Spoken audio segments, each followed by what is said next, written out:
Olá, meus irmãos, graça e paz a todos. É um prazer para mim poder retornar ao canal depois de um longo período sem gravar, né?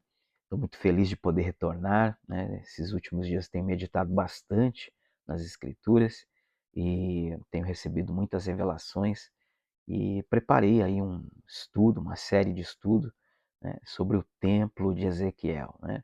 Um tema maravilhoso no qual eu ainda não havia gravado ainda no meu canal e eu acredito que chegou o momento da gente começar a falar sobre esse importante tema, né? Eu creio que se você puder acompanhar aí o canal nesses próximos dias, certamente você vai ser grandemente edificado, amém? Quero dizer aos irmãos que eu respeito, né, a opinião daqueles que têm trazido estudos sobre esse importante tema, de uma forma diferente da qual eu vou estar trazendo aqui. Entretanto, eu acredito que vai valer a pena você acompanhar, né, a nossa série de estudos sobre o Templo de Ezequiel. Amém? Então, tenho meditado muito sobre esse tema juntamente com outros irmãos. Eu resolvi aí começar então a trazer aí para os irmãos tudo aquilo, um pouquinho de tudo aquilo que Deus tem colocado no nosso coração. Amém? Então, peço aos irmãos que nos acompanhem aí. Amém? Então, hoje eu quero trazer aqui um primeiro estudo a respeito desse tema, mas mais propriamente introdutório. Então, quero começar falando aqui, não de forma muito aprofundada no tema, mas eu quero hoje falar um pouquinho a respeito de como é que eu enxergo, né, o Templo de Ezequiel. E não só isso, eu quero também dizer já aos irmãos, quero adiantar, que eu estarei defendendo aqui a tese de que o Templo de Ezequiel ele é o próprio Cristo e o seu corpo, ou seja, Cristo e a igreja, tá? Então, é diferente de muitos irmãos que interpretam esse Templo de Ezequiel um templo literal que há de ser edificado no reino milenar, onde haverá sacrifícios literais, não é? Eu penso um pouquinho diferente, ou por que não dizer bastante diferente desse pensamento, né? Acredito que não, acredito que tudo indica que esse é um tema que deve ser, né, interpretado de uma forma espiritual, né, na sua grande maioria. Então, eu quero hoje trazer aqui, né, uma introdução. E nessa introdução eu não vou entrar aqui já propriamente dito, né, nos capítulos 40 ao 48, mas eu acho que será importante a gente começar, né,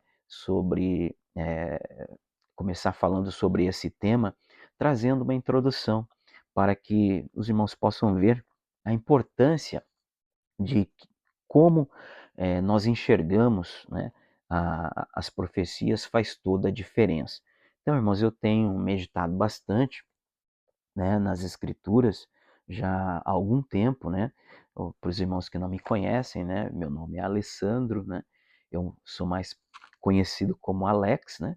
Sou pastor há aproximadamente aí 18 anos, mais ou menos, né? Fui separado ao ministério pela Igreja Assembleia de Deus aqui nos Estados Unidos, né?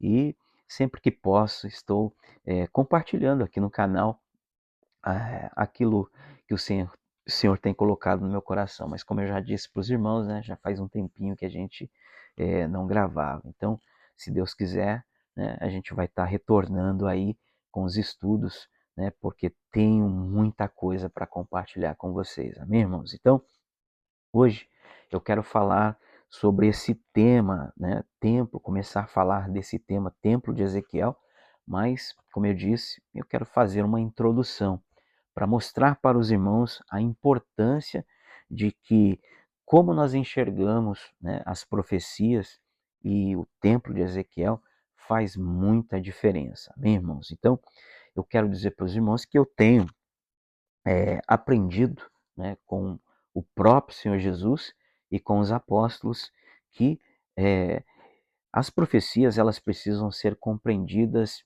de duas maneiras, né? Nós temos que olharmos para o Velho Testamento e enxergarmos que o Senhor ele escolheu, né, falar no Velho Testamento com uma linguagem de sombras. E quando o Senhor ele inspirou ali os apóstolos, né, a escreverem o Novo Testamento, ele escolheu utilizar uma linguagem de realidade. Então, é importante a gente começar a entender isso, né, porque isso vai fazer toda a diferença. Então, no Velho Testamento, o Senhor ele utiliza uma linguagem de sombras, tá? E no Novo Testamento, o Senhor vai utilizar uma linguagem de realidade. Isso é muito importante, por quê? Porque quando a gente olhar para as profecias do Velho Testamento, a gente vai observar que lá no Velho Testamento vai haver textos que são textos históricos, que foram proféticos para aquela época, mas também há textos e, por que não dizer, a maioria das profecias, né, no Velho Testamento que vão estar apontando para a segunda vinda de Cristo, para o mundo vindouro, para o reino milenar e até mesmo para a eternidade. Ou seja, são profecias que estão no Velho Testamento, mas que estão apontando para os eventos finais do dia do Senhor, né, do mundo vindouro, do reino milenar, né, da eternidade. Ou seja, são profecias que foram escritas, né, inspiradas pelo Espírito Santo, né, os autores do Velho Testamento foram inspirados pelo Espírito Santo, mas para que eles pudessem escrever essas profecias em uma linguagem de sombras, ou seja, são coisas escatológicas, mas que o Senhor escolheu falar, revelá-las, né, por meio de sombras, ou seja, era algo que ainda não estava revelado de forma gloriosa, ou seja, não era algo transparente, era algo que estava ali sendo revelado por meio de sombras, né? Então o Senhor ele fez essa escolha no Velho Testamento, revelar até mesmo assuntos escatológicos a respeito de coisas que ainda nem se cumpriram, né, com uma linguagem, né, de sombras. Já no Novo Testamento, o Senhor ele escolheu utilizar uma linguagem de realidade. Então, por isso, a gente vai observar que no Novo Testamento, a gente vai observar que muitas das profecias que foram é, descritas no Velho Testamento em uma linguagem de sombra, o próprio Senhor Jesus e os apóstolos vão começar a trazer à luz essas profecias, trazer à luz essas coisas que foram faladas ali aos profetas, né? E vão começar a dar sentido para essas profecias escatológicas. Bem, da verdade é que Jesus e os apóstolos não falaram acerca de todas as profecias, mas, ou seja, eles não detalharam, não interpretaram todas as profecias, mas deixaram o suficiente ali no Novo Testamento para que nós pudéssemos aprender as coisas necessárias que foram nos dadas e também para nós aprendermos o padrão ou o modelo com o qual Jesus e os apóstolos é, é, utilizaram ali para interpretar assuntos proféticos e escatológicos, ou seja, já nos foi dado um padrão, ou seja, Jesus e os apóstolos já nos deram um padrão, um modelo pelo qual nós devemos, né, se quisermos obtermos sucesso e bom êxito nas nossas pesquisas, nas nossas buscas, né, nos nossos estudos da palavra, nós deveríamos atentar para o modelo pelo qual Jesus e os apóstolos então utilizaram ali para interpretar as profecias do Velho Testamento, que foram dadas, repito, em forma de sombra, mas que Jesus e os apóstolos utilizaram, né, uma linguagem de realidade, trazendo aquilo que estava nas sombras para a realidade. Então, eu acho que isso é muito importante. E então eu quero hoje, nessa introdução, começar falando disso e dando dois exemplos para vocês, né, de como Jesus e os apóstolos interpretaram, né, por exemplo, vamos falar aqui como Jesus e os apóstolos interpretaram o trono de Davi, ou seja, a profecia do descendente de Davi se assentando no trono de Davi. Então nós vamos ver aqui como é que Jesus e os apóstolos interpretaram essa profecia, né, de Jesus, o descendente de Davi se assentando no trono de Davi. Nós vamos ver como faz toda a diferença nós atentarmos para esta forma, este modelo pelo qual Jesus e os apóstolos se utilizaram para interpretar profecias do Velho Testamento, né, no Novo Testamento.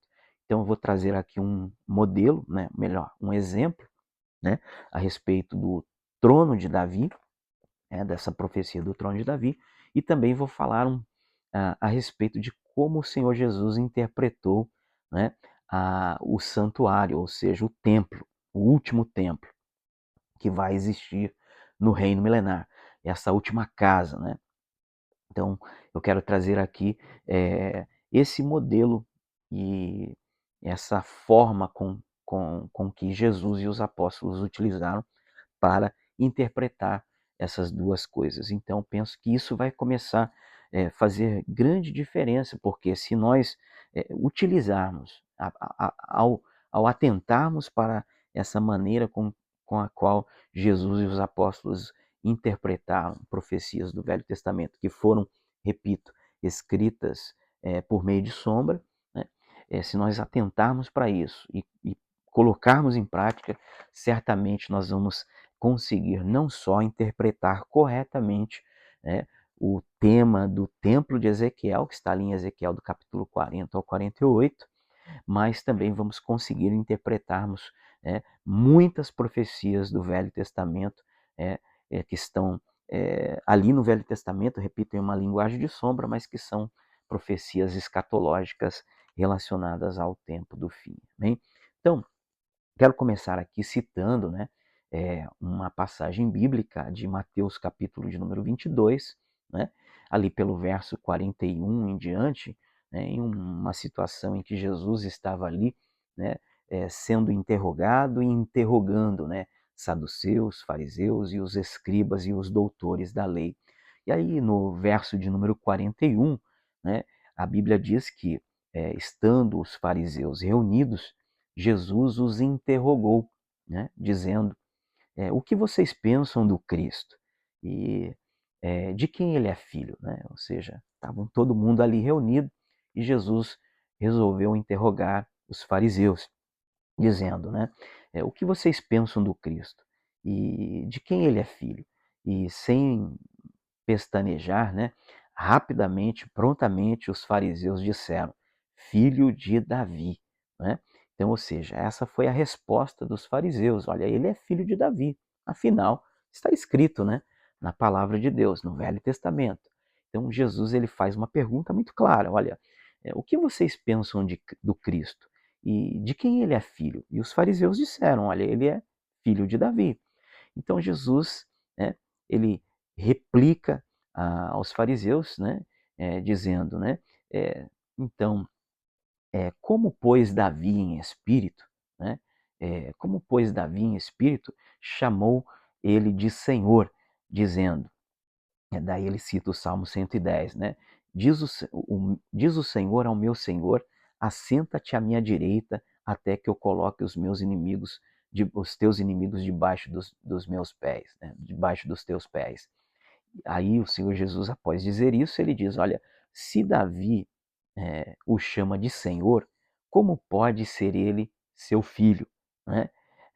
Aí o texto diz que eles não puderam lhes responder palavra e desde aquele dia não ousaram, né, fazer pergunta alguma mais ele. Então, Jesus está deixando claramente aqui, né, uma pergunta para os fariseus e ele está deixando aqui uma indagação. Está deixando aqui uma indagação dizendo, olha, essa resposta de vocês, ela, embora seja bíblica, embora ela esteja, né, nas escrituras, desta maneira como vocês responderam, o que Jesus estava dizendo, olha, o que Deus queria transmitir com essa profecia era muito mais do que isso. Ou seja, o objetivo, né, desta profecia não era falar que o Cristo era filho de Davi, que foi filho de Jessé, ou seja, mostrar apenas a filiação carnal do Cristo. Né? Não, a profecia tinha um objetivo, e é exatamente isso que Jesus queria dizer aos fariseus, muito embora eles não tinham o espírito, como o próprio Davi tinha, né? Então eles só podiam enxergar assim, né, com os olhos da carne, que Jesus era filho de Davi, que era filho de Jessé, né? Ou seja, Jesus, melhor, o Messias, né, no caso Jesus, e ele era filho de Davi. Mas Jesus faz essa indagação, ele faz essa réplica, né? Ele diz, olha, e replicou-lhes dizendo, né? Como pois Davi em espírito? Por quê? Porque em espírito faz toda a diferença, né? Em espírito a coisa ganha outro patamar. Em espírito a coisa ganha outro nível, né? Então, como pois ele em espírito, né, chamou o Cristo de Senhor, né, dizendo, diz o Senhor ao meu Senhor, assenta-te à minha direita até que eu coloque os teus inimigos debaixo dos teus pés. Ou seja, Davi em espírito chamou o Cristo, que deveria ser seu filho, de seu Senhor, né? E citou ali o Salmo 110, um salmo davídico, né? No qual ele diz, chamando o Senhor Jesus, o Cristo, de seu Senhor, e disse, olha, diz o Senhor ao meu Senhor, assenta-te à minha direita até que eu ponha os teus inimigos por estrado dos teus pés, não é? Aí Jesus ele diz, olha, porque se Davi, né, se Davi o chama de Senhor, como pode ele ser seu filho? Ou seja, Jesus está dizendo claramente, olha, essa profecia, né, ela quer dizer muito mais do que isso. Essa profecia está querendo dizer, né, que o Davi em questão ali, né, é, aos olhos carnais, na linguagem da sombra, é apenas Davi, né? E o descendente de Davi ali, né, o Cristo que haveria de vir, né, ele não é descendente de Davi segundo a carne. Porém, na linguagem da sombra, né, o que se encaixaria melhor ali era Davi, né, filho de Jessé, né, cujo trono ali havia uma profecia, né? O descendente de Davi, né, na sombra, seria o próprio Salomão, mas na realidade, né, o Davi em questão apontaria para o Pai, para Deus, né, e o descendente de Davi para Cristo. E nós vamos provar isso para vocês, né, de que essa profecia do trono de Davi era o trono do próprio Deus e que esse Davi que as Escrituras está falando, né, apontava profeticamente para o próprio Pai. E o descendente de Davi apontaria para Cristo, o Filho, né, de Deus. Tá? Então nós vamos ver isso. Né? Então a profecia, né, faz uso, né, de uma linguagem no Velho Testamento de sombras, cuja o autor ali, cujo personagem ali central é Davi e o descendente de Davi. Então Davi, né, ele teria um descendente que se assentaria no seu trono, tá? Então Jesus ele já deixou claro aqui que, né, Davi, pelo Espírito, ele entendeu que o descendente dele, né, que era o Cristo, né, era o seu próprio Senhor e que o trono que este descendente de Davi se assentaria era o trono do próprio Pai. Tá? Então nós vamos enxergar isso agora na fala do apóstolo Pedro, né? Quando ele também, cheio do Espírito Santo, inspirado pelo Espírito de Deus, vai também, nesse mesmo Espírito de Jesus, trazer esse mesmo entendimento, agora só que de uma forma muito mais explícita. Então agora vocês acompanhem comigo aqui em Atos capítulo 2, e vocês verão que aquilo que eu estou falando é exatamente isso, ou seja, Pedro vai deixar claro aqui que essa profecia do descendente de Davi se assentando no trono de Davi, né, ela já começou a se cumprir quando Jesus ele ressuscitou, foi assunto aos céus e assentou-se à destra da majestade do Pai. Ali, então, a profecia, né, do descendente de Davi começou a se cumprir. Então, já entendemos aqui que, segundo Jesus, né, o Cristo, né, ele era filho do próprio Pai, né, ou seja, que a profecia que havia sido dada a respeito do Cristo, né, filho de Davi, na verdade queria nos levar a uma compreensão muito mais elevada, ou seja, nos revelar que Cristo ele era filho do próprio Deus e que esse trono de Davi, do qual ele se assentaria, seria o trono do próprio Pai. Então, em Atos capítulo 2, quando Pedro ele está ali, né, discursando, né, pregando a palavra cheio do Espírito Santo, e ele começa a falar ali que esse Jesus do qual vocês mataram, né, por ignorância, né, e que não pôde permanecer morto, né, e esse Jesus, ele diz assim, lá pelo verso de número 25, né? Porque a respeito dele disse Davi, né?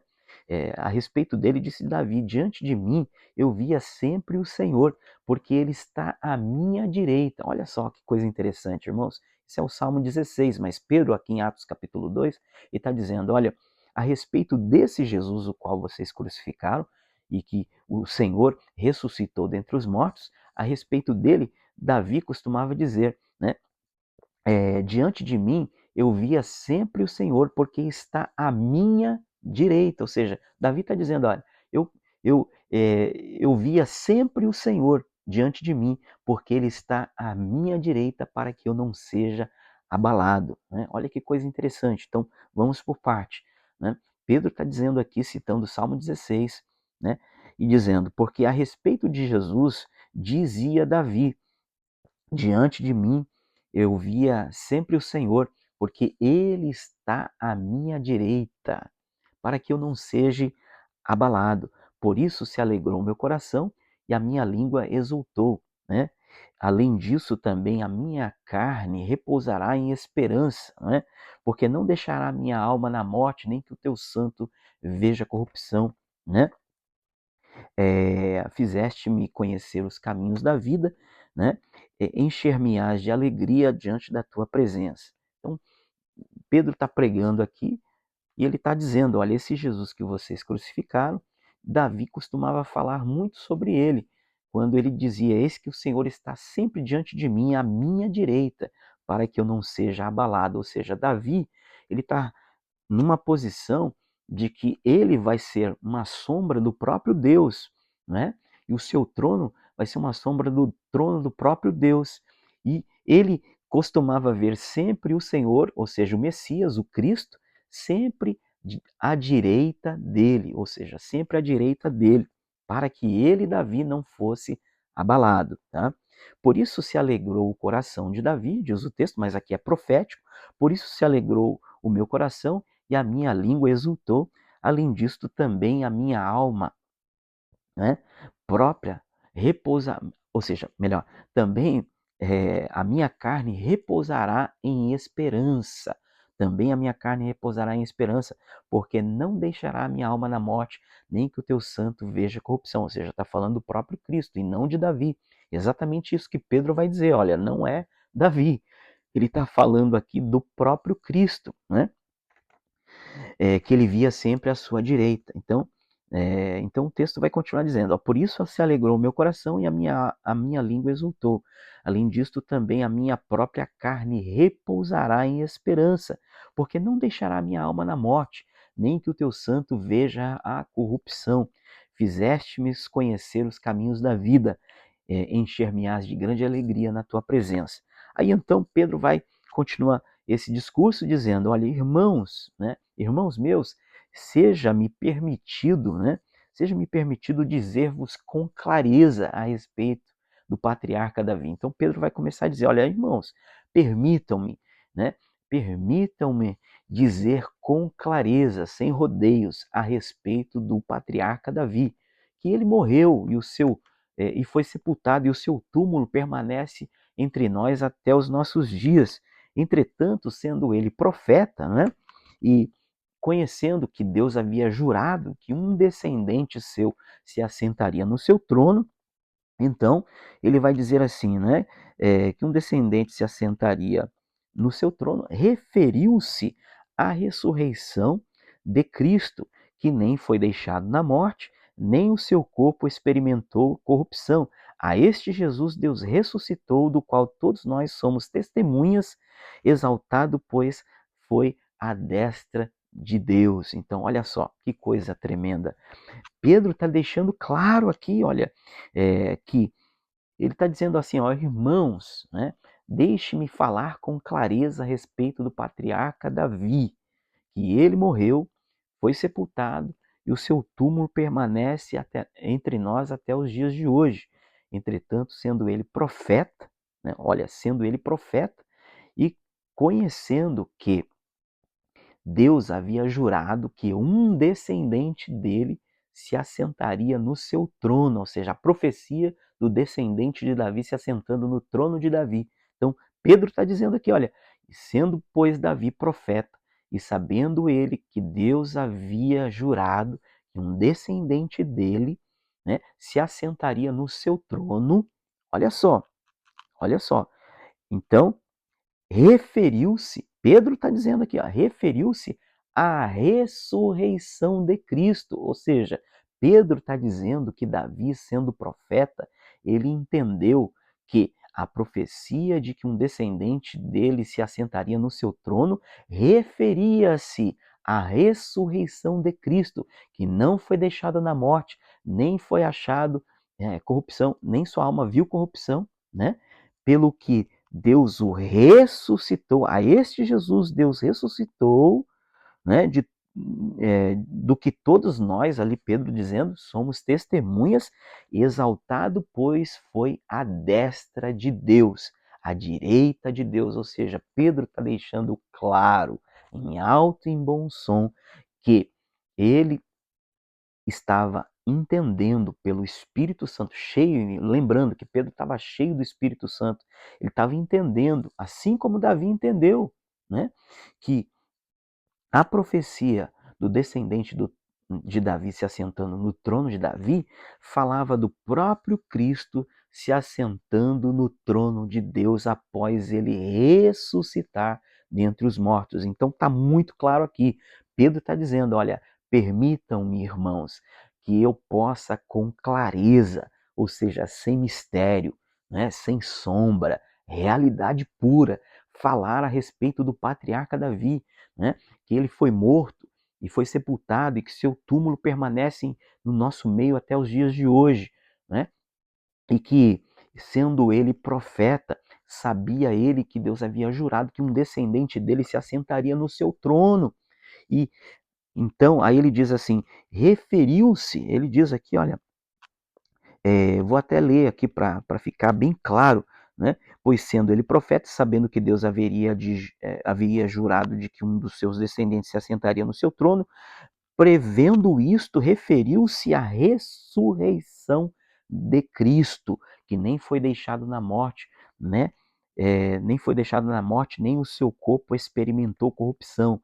A este Jesus Deus ressuscitou, do que todos nós somos testemunhas, exaltado, pois, à destra de Deus, tendo recebido do Pai a promessa do Espírito Santo, derramou isto que vedes e ouvis, porque Davi não subiu aos céus, mas ele mesmo declarou, dizendo: Disse o Senhor ao meu Senhor, assenta-te à minha direita, até que eu ponha os teus inimigos por estrado dos teus pés. Ou seja, percebe, irmãos?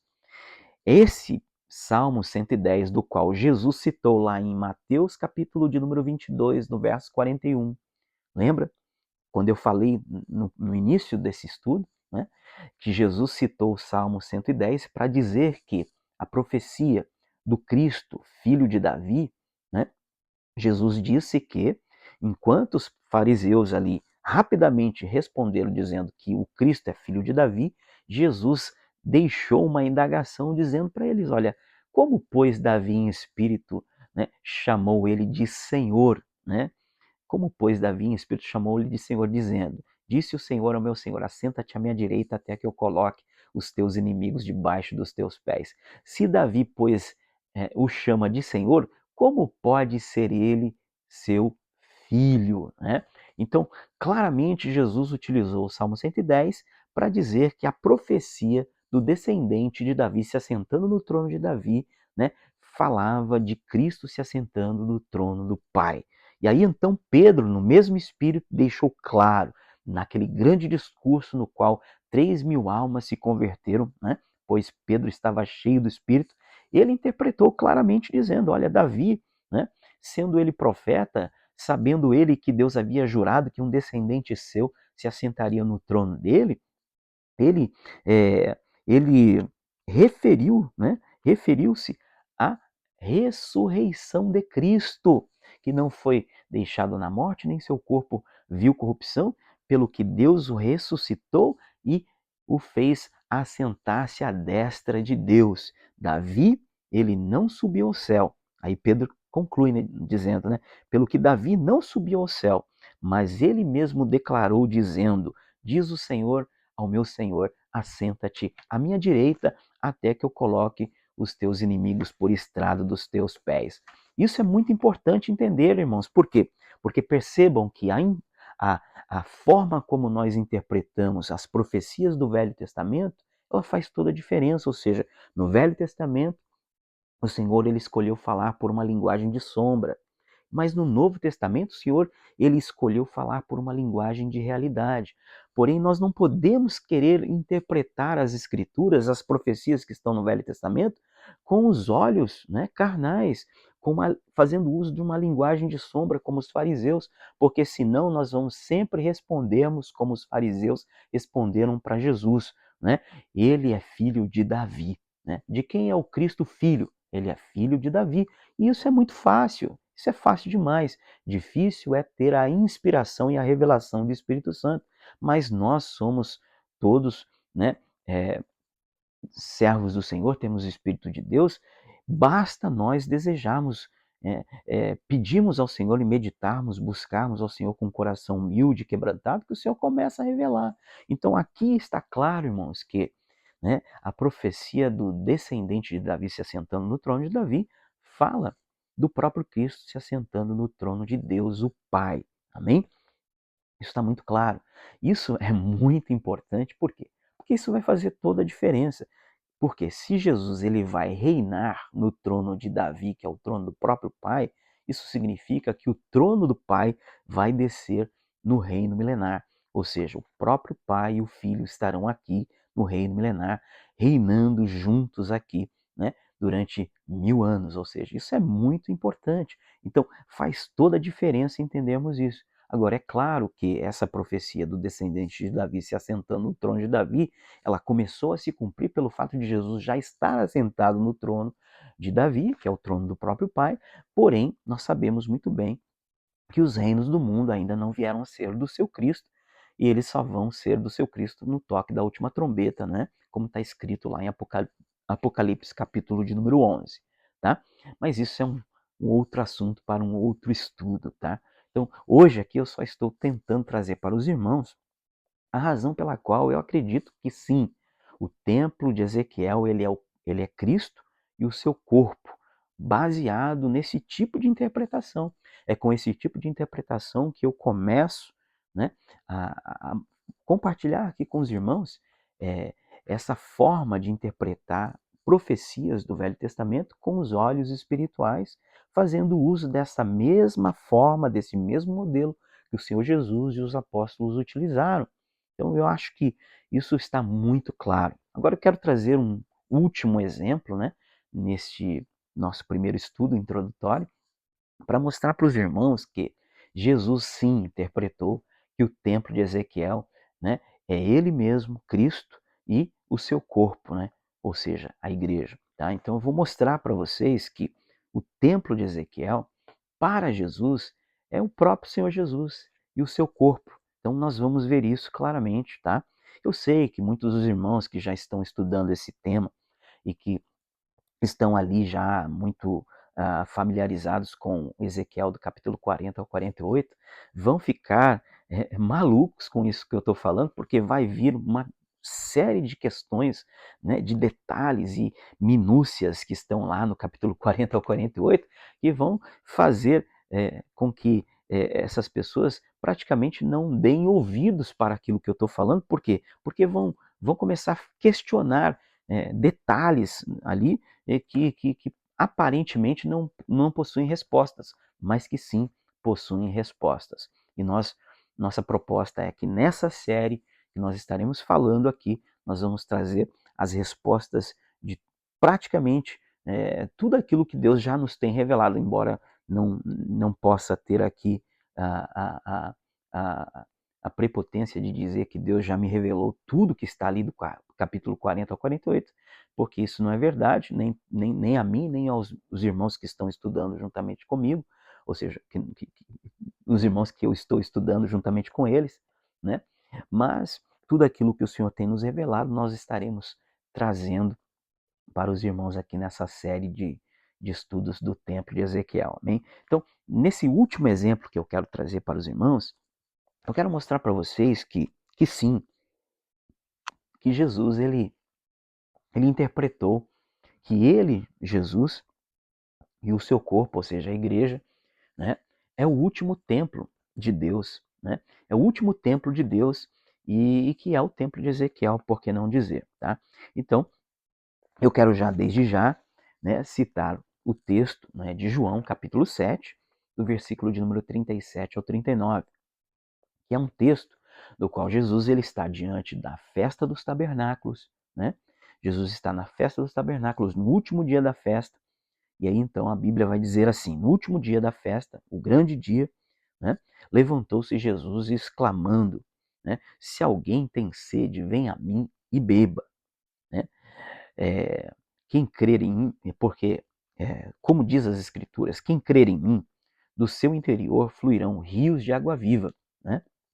Isto, disse João, disse Jesus, com respeito ao Espírito que haviam de receber os que nele criam, pois o Espírito até aquele momento não havia sido dado, porque Jesus ainda não havia sido glorificado. Então, Jesus ele está dizendo claramente aqui, olha, que no último grande dia da festa, né, Jesus ele disse, quem tem sede, vem a mim e beba, pois como diz as Escrituras, né, aquele que crer em mim, do seu interior fluirão rios de água viva, né? Ou seja, Jesus ele tá dizendo, olha, quem tem sede, vem a mim e beba. Ou seja, eu sou o templo de Ezequiel. Quem tem sede, vem a mim e beba. Mas também, como diz as Escrituras, né, todo aquele que crê em mim, né, do seu interior fluirão rios de água viva. Então Jesus ele está citando aqui Ezequiel capítulo 47, do versículo de número 1. Né? Há outros textos, mas esse principalmente é o principal texto do qual, se você tiver uma Bíblia de aplicativo, aí você for ali em João 7, você vai no verso 37 e você vai apertar ali, você vai ver que vai te jogar direto para Ezequiel 47. A primeira referência, Ezequiel 47, versículo 1, que fala daquele rio purificador que sai do templo de Ezequiel, né?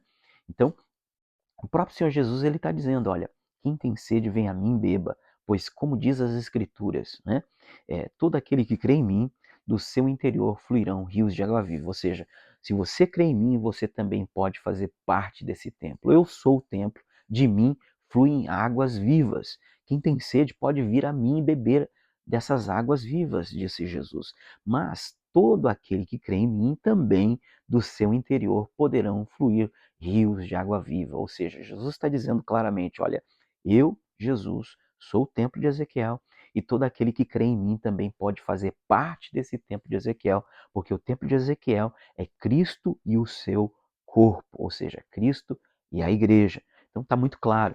E aí então João ele interpreta o texto também dizendo, né, que isso disse Jesus a respeito do Espírito que haveria de ser dado, né, a todos aqueles que crescem, porém não ainda havia sido dado porque Jesus não havia sido glorificado. Então, claramente Jesus ele deixou aí dito, né, claramente, né, sem rodeios, de que ele era o templo de Ezequiel e que dele fluiria rios de água viva, das quais todo aquele que tivesse sede poderia beber e que também todo aquele que cresce nele poderia se tornar parte desse templo de Ezequiel. Está muito claro.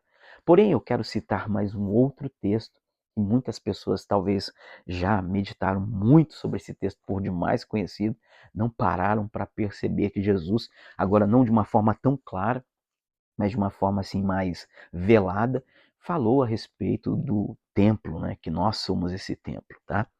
Então, Vamos embora lá para Mateus capítulo de número 5, no Sermão Glorioso do Monte, né? Sermão do Monte, Sermão das Bem-aventuranças, quando Jesus ele se assenta ali naquele monte com os seus discípulos, né? E uma grande multidão à sua volta, e começa ali a discursar, dizendo, né? Bem-aventurados são os pobres de espírito, ou seja, os humildes, né? Os pequeninos, porque deles é o reino do céu. Bem-aventurados são os pobres, são os que choram, porque serão consolados. Bem-aventurados são os mansos, porque herdarão a terra. Bem-aventurados são, né, os que têm fome de justiça, né? Fome e sede de justiça, porque serão fartos. Bem-aventurados são os misericordiosos, porque alcançarão misericórdia.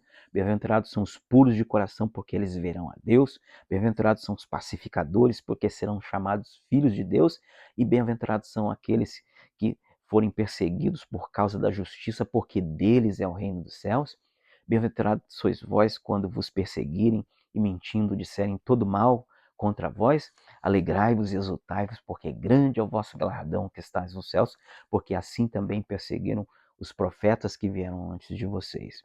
Vocês são o sal da terra, e se o sal se tornar insípido, que essa palavra grega ali significa louco, né? Ou nécio, a mesma palavra no Novo Testamento para louco ou nécio, ou seja, vocês são o sal da terra, e se vocês se tornarem loucos ou nécios, né? Para nada mais vocês vão prestar, a não ser para ser lançado fora e pisado pelos homens. Né? Aí no verso de número 14, o Senhor Jesus vai dizer, olha, vocês são a luz do mundo, né? Vocês são a luz do mundo, né? E não se pode esconder uma cidade edificada sobre um monte. Então vocês são a luz do mundo e não se pode esconder uma cidade edificada sobre um monte. Ou seja, vocês são a luz do mundo. Só que essa luz do mundo é uma cidade edificada sobre o monte, ou seja, vocês são, né, essa cidade que será edificada no reino milenar sobre um alto monte. Ou seja, que cidade edificada sobre um alto monte é essa? São vocês. Vocês são a luz do mundo. Não se pode esconder uma cidade edificada sobre um monte. Então, a cidade edificada sobre o monte, né, a Jerusalém edificada sobre um alto monte, são vocês, a igreja, meu povo, né? Vocês serão essa cidade edificada sobre um alto monte. Então, no reino milenar, a cidade edificada, a qual os profetas falaram, uma cidade edificada, uma cidade restaurada, essa cidade edificada são vocês, uma cidade formada de pedras vivas, uma cidade que é uma luz para o mundo, que será luz para as nações, né?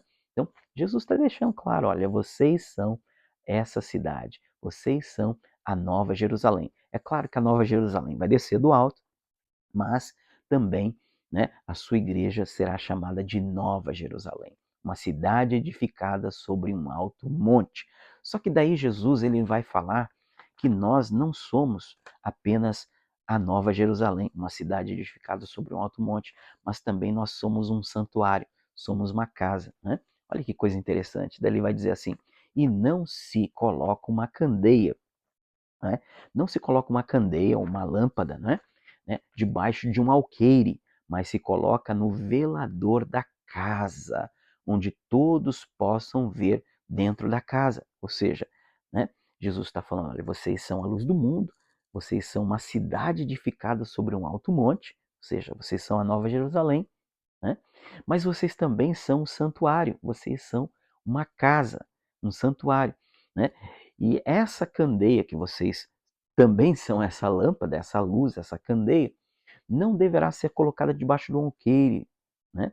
Mas no velador da casa. E a palavra velador aqui tem a aplicação de menorá, né, de castiçal, ou seja, menorá, ou seja, se coloca a candeia na menorá, dentro da casa, para que todos possam ver, né? Assim resplandeça a vossa luz diante dos homens, para que eles vejam as vossas boas obras e glorifiquem o vosso Pai que está no céu. Então, Jesus está falando do reino milenar, está sobre um alto monte com seus discípulos, representando ali o templo de Ezequiel, ele o templo de Ezequiel, ele ali com seus discípulos o templo de Ezequiel, ele ali com seus discípulos representando a nova Jerusalém, Cristo e a sua noiva, né? Cristo e a nova Jerusalém, uma cidade edificada sobre um alto monte, mas que também é uma casa, que também é um santuário, né? Cuja a candeia, a lâmpada, não se põe debaixo de um alqueire, mas se põe na menorá, se põe no velador da casa para que todos possam ver. Então, Cristo está dizendo claramente, olha, eu sou o templo de Ezequiel e vocês também fazem parte desse templo, né? Vocês são essa cidade edificada sobre um alto monte, da qual não se pode esconder, mas vocês também são um santuário, né? Onde a candeia, né, que são vocês, né, essa lâmpada, né, essa luz do mundo, eu vou colocar no, né, na menorá, no velador da casa, né, para que todos ali naquela casa possam ver. Então, claramente aí Jesus está dizendo, olha, é, vocês são a Nova Jerusalém, a cidade, né, de Jerusalém que vai ser restaurada, vocês são a Jerusalém que vai ser edificada e vocês são, né, o templo de Ezequiel. Claramente é isso que Jesus está dizendo. Olha, Cristo e a igreja, né? Nova Jerusalém e templo de Ezequiel. Então está muito claro.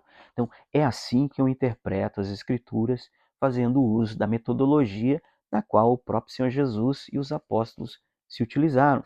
Eu acredito que fazendo isso, nós teremos muito êxito em tudo aquilo que nós viermos a meditar e a estudar, né, acerca de profecias, escatologia, né? E lembrando que Deus escolheu no Velho Testamento fazer uso da linguagem das sombras, falando sobre profecias de coisas do tempo do fim, ele utilizou uma linguagem de sombra, tá? Mas no Novo Testamento ele utilizou uma linguagem de realidade, tá? Então isso é muito importante, tá? E uma outra coisa para mostrar para os irmãos que esse templo de Ezequiel, de fato, é a última casa que somos nós, Cristo e a igreja, tá? Então eu vou dar aqui alguns outros exemplos e vou concluir essa nossa primeira aula introdutória do templo de Ezequiel, tá? Essa série de estudos do templo de Ezequiel, tá? Eu acredito que vai valer a pena você estar conosco aí nos próximos estudos, tá bom? Então, né, eu queria dizer para os irmãos que, né, não sei se os irmãos já repararam, mas né, agora que os irmãos já entenderam que o trono de Davi é o próprio trono do Pai, né, lá em Ezequiel, no capítulo 43, no verso de número 7, tá, do verso 1 ao 7, nós vamos ver, né, já dentro do tema do templo de Ezequiel, né, então Ezequiel capítulo 43, nós vamos ver que a Bíblia vai dizer que a glória do Senhor, né, vai vir da banda do Oriente, e ela vai entrar no templo, né, no santuário ali, no templo de Ezequiel. E a Bíblia vai dizer que o Senhor ele vai falar ali no verso de número 7 para Ezequiel, chamando ele de filho do homem, que tem um grande mistério nisso também, né? E vai dizer, olha, filho do homem, este é o lugar do meu trono e o lugar da planta dos meus pés, onde eu habitarei com os filhos de Israel para sempre. Né? Então, olha só que texto maravilhoso. Então, o Senhor está dizendo, né? A glória do Senhor está vindo, né? A glória do Senhor está descendo. Tem um grande mistério nisso aí, irmãos. Tá? Nos próximos estudos vocês verão esse capítulo 43 é algo maravilhoso. Uma grande revelação que Deus me deu nesse capítulo 43, que eu vou somar com coisas do Velho Testamento, com coisas do que aconteceram lá no Velho Testamento, coisas que vão acontecer na volta de Jesus, coisas maravilhosas. Então, há grandes links aqui, coisas maravilhosas que vai valer a pena você aguardar e acompanhar, tá? Os estudos. Então, falando aqui propriamente dessa questão do trono, né? Então, o Senhor, a glória do Senhor veio, né, da banda do Oriente. Isso é uma profecia, algo que vai se cumprir ainda, né? E, e aí então o Senhor diz que esse, filho do homem, esse é o lugar do meu trono, né? Esse é o lugar do meu trono, e o lugar da planta dos meus pés, onde eu habitarei com os filhos de Israel para sempre. Então percebe, irmãos, duas coisas aqui. A primeira, né, que o Senhor está dizendo aqui que esse é o lugar do meu trono, ou seja, no templo de Ezequiel, o lugar do meu trono, onde eu vou habitar com os filhos de Israel para sempre. Então ali é o lugar onde Deus vai habitar com os filhos de Israel para sempre. Esse é o lugar do trono dele. Tá? Então o trono de Davi, o descendente de Davi, né, que Cristo vai reinar, é o trono do próprio Pai. Então, ou seja, o trono de Deus vai descer no templo de Ezequiel. Né? E agora, pensa comigo. Deus habita em templos feitos por mãos humanas? Não. A Bíblia diz claramente, o discurso de Estevão, né, ali em Atos capítulo 7, que Deus não habita em templos feitos por mãos humanas. Então, o próprio trono de Deus descendo aqui no templo de Ezequiel, né? E ele diz: esse é o lugar do meu trono, o lugar da planta dos meus pés, onde habitarei com os filhos de Israel para sempre. Então, esse é o lugar do trono de Deus. E em segundo lugar, né, a Bíblia diz em Isaías capítulo de número 66, no verso 1, né, que o céu é o meu trono e a terra é o estrado dos meus pés. Então, veja, em Isaías 59, 1, a Bíblia diz que Deus disse que o céu é o seu trono, o lugar do seu trono, e a terra é o lugar da planta dos seus pés. Mas aqui em Ezequiel 43, Deus está dizendo que aquele templo é o lugar do seu trono, ou seja, significa dizer que o trono de Deus, que o lugar do trono de Deus, que é o céu, como diz Isaías, agora desceu à terra, porque Deus está dizendo para Ezequiel que esse é o lugar do meu trono e o lugar da planta dos meus pés. Ou seja, a terra é o lugar da planta dos pés do Senhor. Mas Deus está dizendo que também esse lugar, onde é o lugar da planta dos seus pés, ali será o lugar, né, do trono dele, onde ele vai habitar com os filhos de Israel para sempre. Ou seja, Deus desceu, o trono de Deus desceu, então ele agora vai reinar com os filhos de Israel para sempre. É basicamente isso que Deus está falando. Em segundo lugar, ele está dizendo claramente que esse templo de Ezequiel é o lugar do seu trono, onde ele vai habitar com os filhos de Israel para sempre. Parece que eu estou sendo repetitivo, mas não. É de propósito, para que você medite e tente entender que esse lugar, o templo de Ezequiel, é onde Deus vai colocar o seu trono, né? E onde ele vai habitar com os filhos de Israel para sempre. Agora, pense comigo. Isaías capítulo de número 16, o verso de número 4, né? Tem uma profecia que diz ali claramente que Deus vai colocar o seu trono no tabernáculo de Davi, né? O descendente de Davi vai se assentar no trono de Davi e vai reinar no tabernáculo de Davi. E aí eu quero te dizer para você que Isaías está dizendo que o trono do descendente de Davi vai estar no tabernáculo de Davi. Mas Ezequiel, Deus está falando em Ezequiel, que é no templo de Ezequiel. Ou seja, né, a Bíblia não tem contradição. Ou seja, o tabernáculo de Davi é o templo de Ezequiel. Porque Isaías 16, 4 diz assim: quando o homem violento tiver fim e a destruição for desfeita e o opressor deixar a terra, ou seja, o anticristo, né?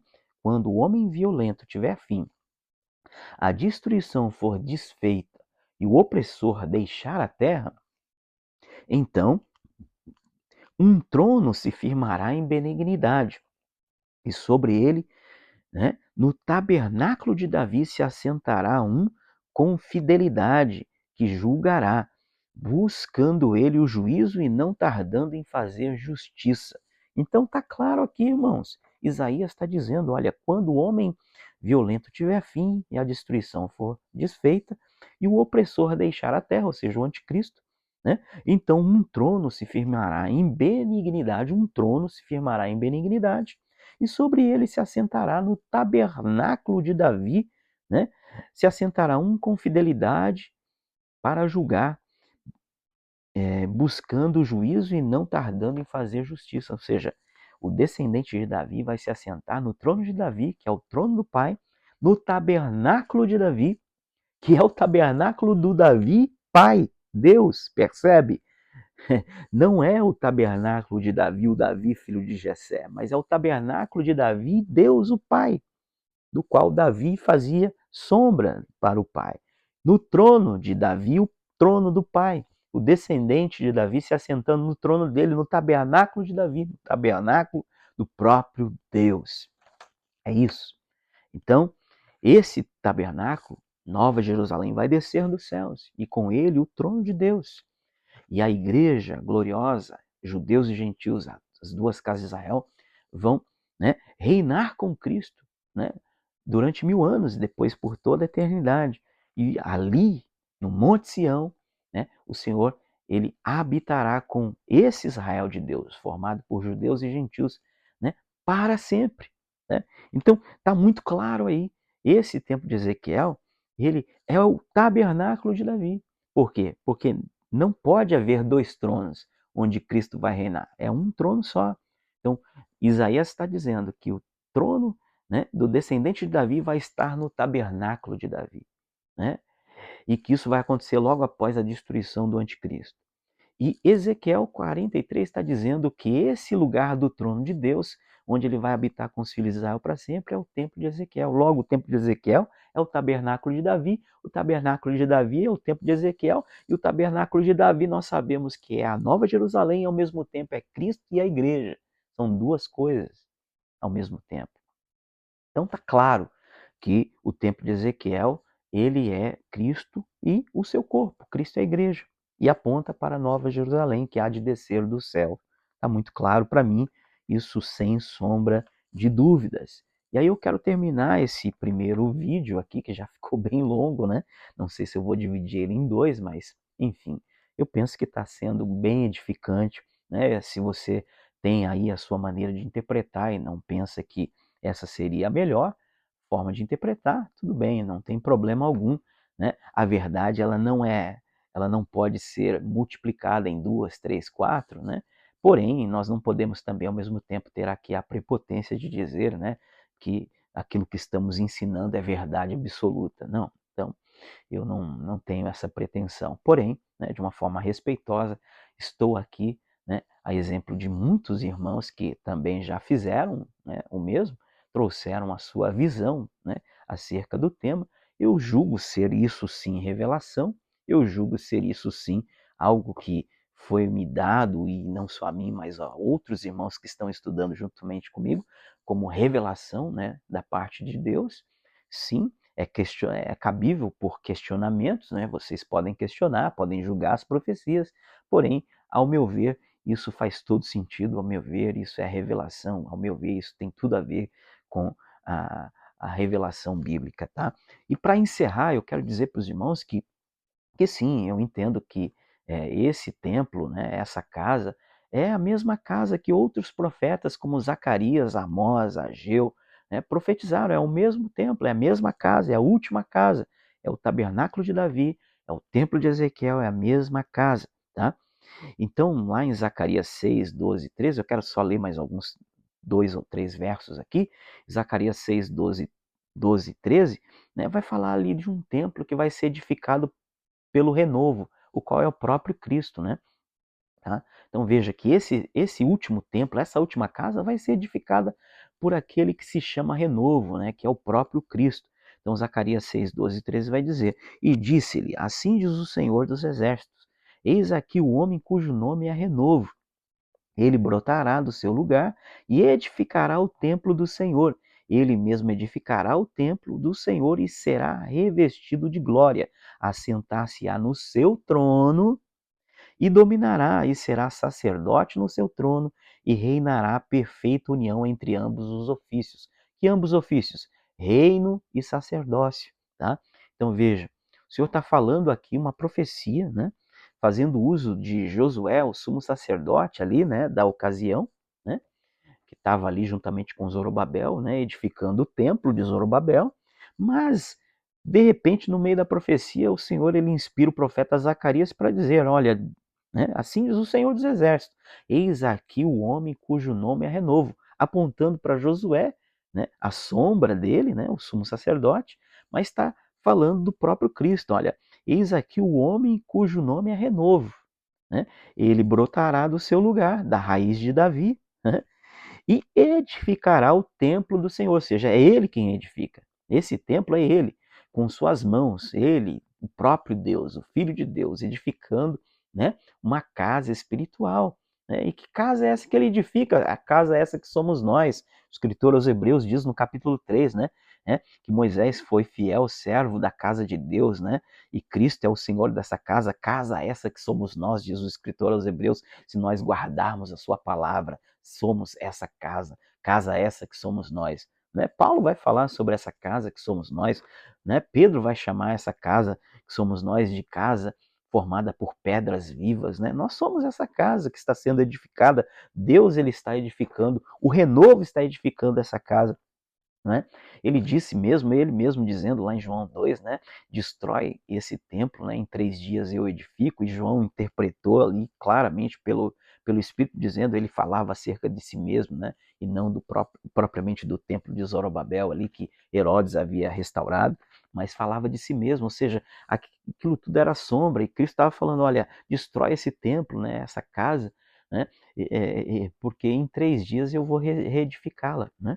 Ou seja, Cristo está deixando claro que ele é o templo de Ezequiel, ele é o tabernáculo de Davi, ele e o seu corpo, ele e os seus discípulos, ele e o seu povo, né, que crê nele. Ele é o templo de Ezequiel.